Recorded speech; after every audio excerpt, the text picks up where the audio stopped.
Yerin bantayog ng mga bayani center. Ngunit, dahil sa gumagamit ako ng Taglish, kombinasyon ng English at Tagalog, hindi lamang speech of tribute, kundi isang parangal sa isang matalik na kaibigan at kapatid sa pananampalataya.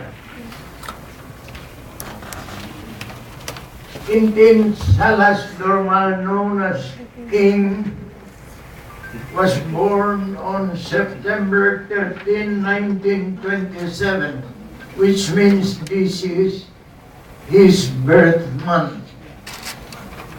and which means that I'm 5 years his senior, 5 days his senior, since I was born on September, not on September, but June 20. He was born in Dumangas, Iloilo.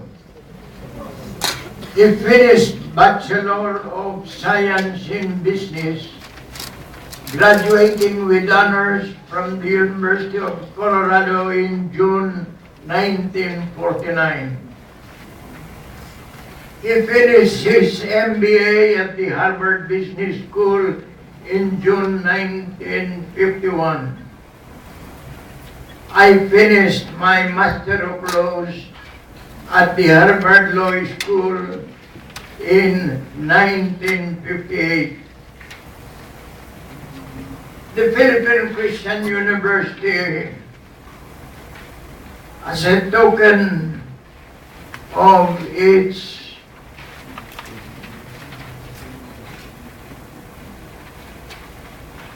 honor, conferred on King Dormal the honorary degree of Doctor of Pedagogy. Hindi ko lang malaman kung ano sa Tagalog yung Doctor of Pedagogy. Whitworth College in 1974 gave King Dormal the honorary degree of Doctor of Humane Letters. Hindi ko rin malaman kung ano ang ibig sabihin sa Tagalog ng Doctor of Humane Letters. King had a Beta Gamma Sigma, Beta Alpha, and PSI. Hindi ko rin malaman sa Tagalog yung mga salitang Latin na yun. His wife, Pearl Gamboa Dormal, the daughter of my favorite professor in the University of the Philippines, Professor Mercedes Gamboa, was a college student at the George Washington in Washington, D.C. I suppose this was at the time when he was in the service of the government in Washington.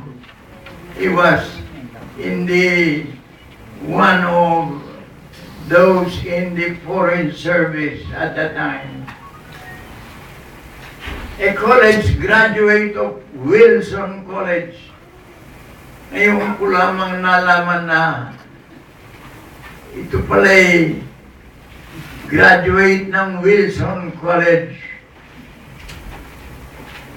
in Chambersburg, Pennsylvania, USA, and with Master of Arts in English Literature at Silliman University in the Philippines. Siguro mas magaling ang Silliman kaysa ibang mga universidad sa Amerika. Colonel Dormal and King have 4 children, 3 sons and a daughter. The oldest son is called Q. May maganda ito, Q. Madaling-madali yan. With a Doctor of Education degree at the Virginia Polytechnic and State University in Blacksburg, Virginia, USA in 1986. Palagay ko itong si Q ang aking inaanak.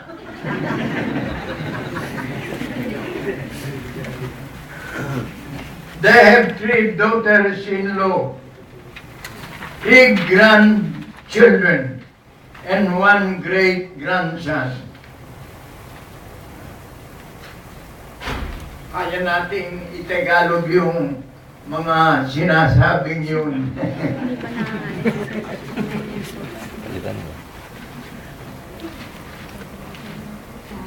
King and Pearl were married on October 25, 1952. Dr. King was a member of Bantay Katarungan, Sentinel of Justice, Pantayog ng mga bayani, and was the head of the Cosmopolitan Church Council. King was also the head of Far East Broadcasting Company, a member of the Harvard Business School Association of the Philippines, and was a founding member of Kilos Bayan para sa katotohanan, katarungan, paglilinis at pagbabago. He was a member of the Liberal Party and a founding member of Living News and Good Education for the benefit of high school students in the Philippines. He was also a member of the UCCP Voluntary Committee for Poor Retired Ministers and Church Workers Foundation. The highest position King held in the government was at the Presidential Commission on Good Government, and he was a professor and lecturer from 1954 to 1961 at the University of the Philippines, Master in Industrial Management. Ay kung ito ay professorial lecturer sa Industrial Management sa UP, nangangahulugang magaling pala rin ang UP.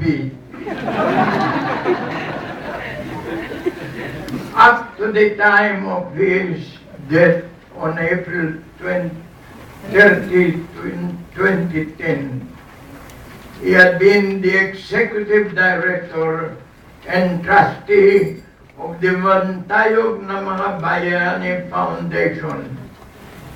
He had been past company director of Procter & Gamble Philippines and was the past president of Silliman University for 10 years. Kung siya ay presidente ng Silliman University for the past 10 years, magaling din ang Silliman University.